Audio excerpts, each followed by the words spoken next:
So, the question is, could Alexander Isak leave Newcastle without Liverpool or some other club paying a fee? Forgive me the clickbaity question, and I'll give a quick answer to it. Probably not, no.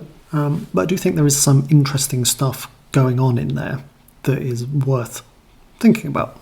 You might be aware of a decision of the EU courts involving French player Alexander Isak, decision last year, which is likely to entail, I think, a fairly significant reconfiguration of the global player transfer market.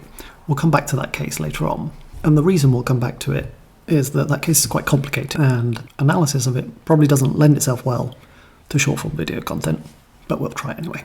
But first, let's think about what the player transfer market is and why it exists. A football player is only allowed to be registered to one club at a time.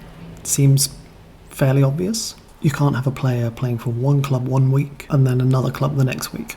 It would completely undermine the integrity of the game. So it's a foundational thing. When a player transfers, what's really transferring is the right to that player's registration. When a transfer happens for money, it's the current club saying, okay, we'll let another club register you, the player, if we get some money. And underpinning all of that was, and still is, a set of regulations put in place by FIFA for global transfers, so when a player moves from one league to another.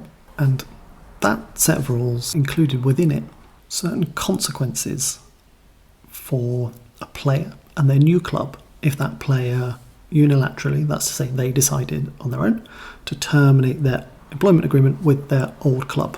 So in the case of Alexander Isak, under the kind of old and existing rules, if he were to say, I don't want to play for Newcastle anymore, I'm going to go and play for Barcelona, the rules as they were said there would be sporting sanctions, potentially financial sanctions, and those financial sanctions could be up to the value of that player's transfer fee, so a lot of money.